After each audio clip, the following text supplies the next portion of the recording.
Hey everyone, this is Jack. On this video, we're going to do an update on the sump pumps that we had installed in our basement.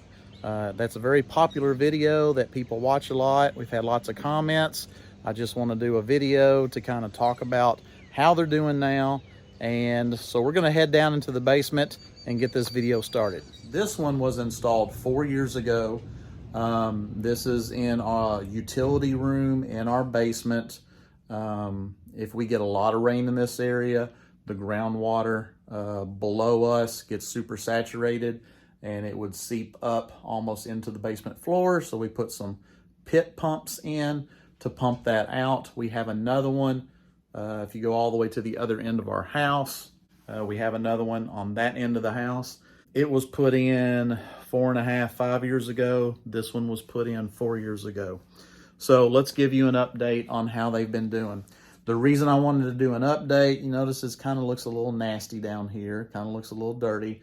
That's because the condenser pump for our HVAC, where's it at? Right over here, this little pump right in the corner here. It began to get clogged up and it wasn't pumping and it overflowed and water was running into this. It was pumping it out. So we didn't have any issues. We just need to clean it up. After I got the pump fixed, I had to clean it out and that works great. But our sump pumps, if you go back and watch our video from 4 years ago of this pump being installed. But anyway, it was very reasonably priced. The gentleman was very well experienced. He knew what he was doing. I did not film every little detail on everything he did installing this. There were people commenting that he didn't do it correctly or he didn't put the plumbing pipes together correctly.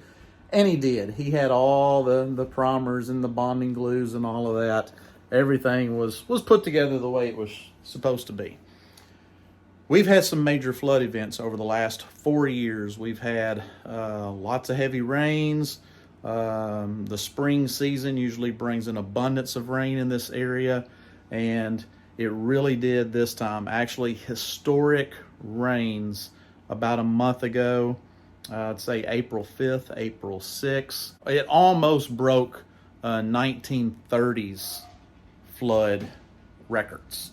And if you know the history of our house, issues that we've had with water and trying to remedy it and fix, some stuff, dude, our house stayed dry, stayed together, stayed stable.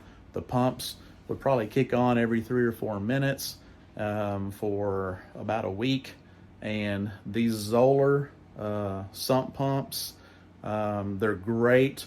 They're cast iron, heavy duty, commercial grade Zoller pumps. They come with a 3-year warranty. We're not having any issues with either one of the pumps. One's 4 years old, one's almost 5 years old. One really good comment was, what if the power goes out and it's storming and these are filling up with water?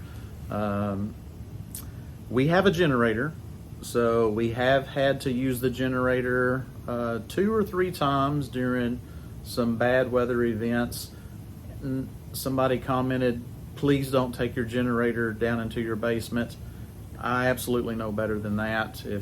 If you don't know better than that, don't ever run your generator inside your building, garage, house, whatever. Generator was running outside. We ran the wires down here, plugged this up, worked great. We know that we need to get a battery backup. We actually talked about that a few weeks ago. People were asking about, you need to get a vent, that's gonna stink. Why is it left open? It actually, once you clean it up, it looks a whole lot nicer. It has a nice top on it. There are bolts that you can take the bolts off, pull this top right up, get down into the pump. If you have to replace the pump, you can open that entire top open and just replace the pump. No problem at all. It's all very accessible. It doesn't stink. There's no odors. We don't need a vent or anything like that. I think it was close to around $1,500 to put this in. But once you add up all the expense, labor, material, I just rather get somebody that knows what they're doing to do this. And You know, even people were commenting on the gentleman, how he was digging it out and everything. You know, why didn't he just use the jackhammer to dig down through the, you know, through the red clay mud and stuff like that? If you watch the video, I don't know. People were commenting, why is he wearing a firearm? Because it's America. Yeah, people that would question that don't know us anyway. Somebody said that in the comments that you got it really cheap because they didn't know what they were doing. No, we got it really cheap because the Lord was opening some doors and helping us out in a time of need. I honestly believe that with all my heart. I will monitor the comments. Let me know if you have questions. If anyone knows of a good battery backup that you would recommend, hey, let us know. Put it in the comments. So we really appreciate you watching this update video as well. Don't forget to hit the thumbs up and subscribe if you've never subscribed to us. And we will catch you on the next video. Thanks for watching.